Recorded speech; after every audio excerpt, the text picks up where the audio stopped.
What's going on, y'all? What's up? What's up? What's up? Welcome to another episode of Foreign Insight Podcast with your host Maddox, man.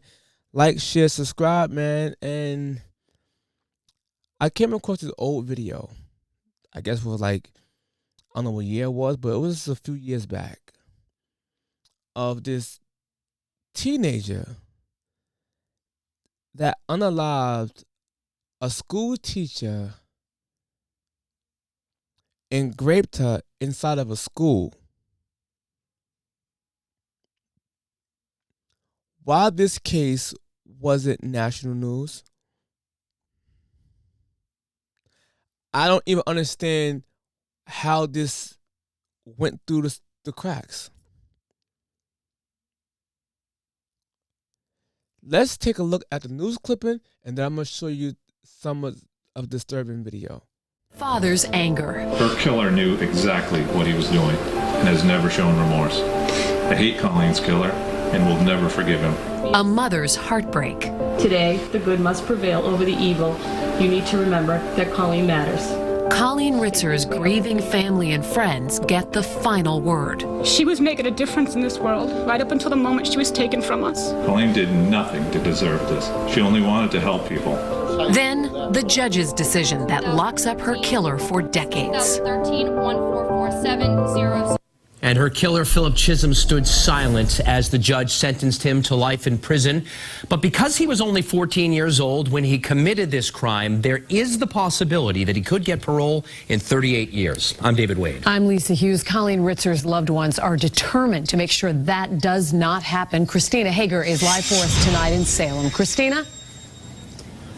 Well, Lisa, 9 of Colleen Ritzer's friends and family members sat right next to the judge and described this loss, described what life is like without Ritzer, who's been referred to as a bright light over and over again. And then Judge David Lowy came back with his sentence. For the period of not less than 40 years. And Philip Chisholm will serve 40 years in prison before he gets a chance for parole. His mother broke down in tears on hearing it. I don't think that kid should have got 40 years.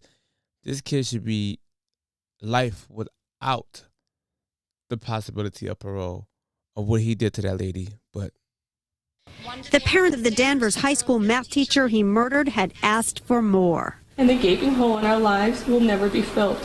This victim impact statement as an image of Colleen Ritzer and her siblings shown overhead.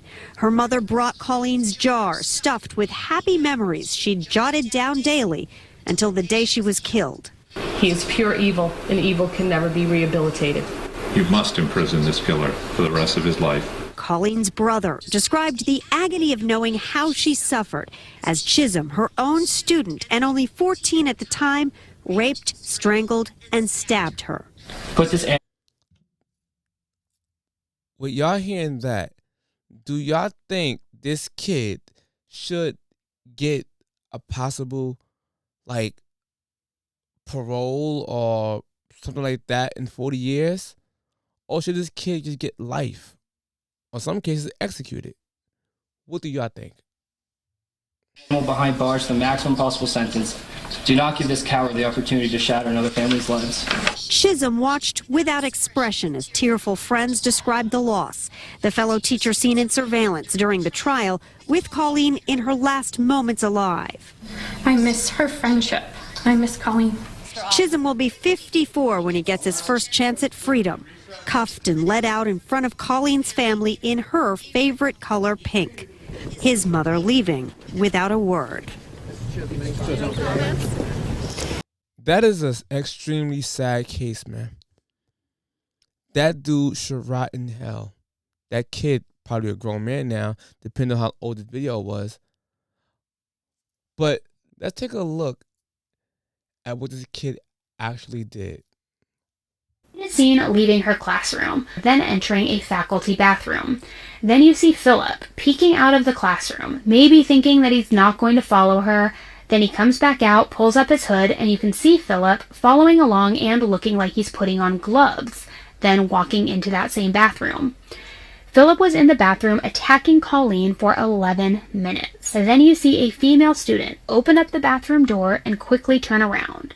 She opened the door and apparently just saw a naked butt and kind of got embarrassed that she walked in on somebody using the bathroom. She didn't see Colleen though. So after that must have spooked Philip, because Philip immediately leaves after that. Then you can see Philip walking down the hallway holding something. He goes into the stairwell, still has his hood up, and he's now on the first floor. Here you can see his hand is completely red as he's walking through the hallway. Then the next time he's on surveillance, you can see Philip in the school parking lot. Philip is now in a white shirt. He passes a teacher and runs back up to the second floor, back to Colleen's classroom. Next, he grabs all of Colleen's belongings and his stuff and walks down the hall. Before he is seen walking down the stairs, he now has a red sweatshirt kind of laid over his head to conceal his identity. And the next time he comes back up the stairs, he is wearing a full black ski mask. And he puts on his red sweatshirt before he runs down the hallway. Now, for some reason in between that, he took off the mask, and I'm not sure why. But next you can see him in the hallway running from another student with a soccer ball. And the student's kind of like, hey, what are you doing? But Philip keeps running. Next, you can see Philip running down the stairs again. But this time when he returns, he has a green recycle bin, and he wheels it up to the second floor and then into the bathroom. From there, he takes the red sweatshirt off, puts the mask back on, and wheels Colleen down the elevator and out of the building. Next, he is outside, wheeling the recycling bin toward the woods, kind of struggling with the weight of it because Colleen's inside. And after 7 minutes, he's back on camera, wheeling the recycle bin back, and you can tell now that the bin is way lighter than it was before. When Philip starts to walk closer to the camera, you can see that he's no longer wearing shoes as he walks back into the school. By the time he makes it to the stairs and back to the second floor, you can see on Philip's jeans and can now clearly see that he is barefoot. He goes back down the hall, walking very slowly at first, and then rushes into a different bathroom where he changes into his soccer clothes, but is still not wearing shoes.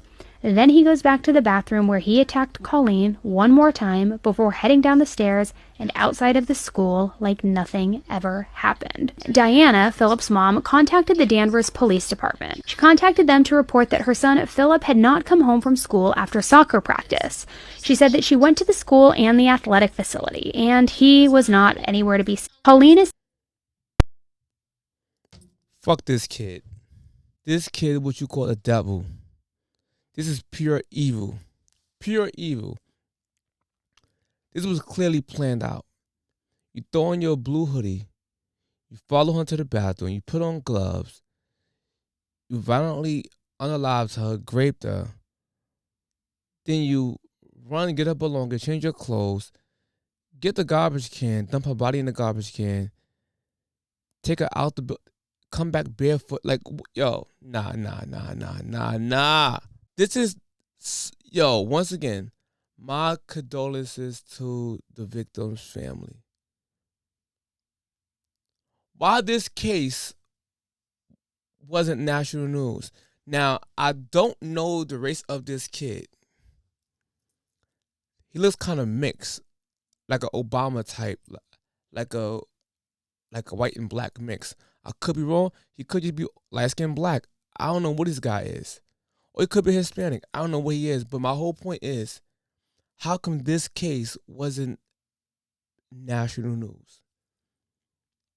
This is horror flick type of serial killer type shit. You would see something like this on like Bates Motel. He gave me Norman Bates vibes.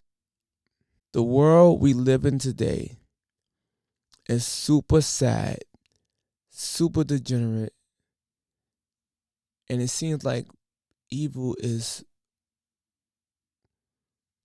conquering right now. Everyone, please pray for your safety out here. You can't even trust teenagers or children. You can't trust them. Once again, these cannot be the kids Whitney Houston was talking about when she said, I believe the children are our future. Teach them well and let them lead the way. This can't be it. This dude literally killed his teacher. So she wasn't teaching him well?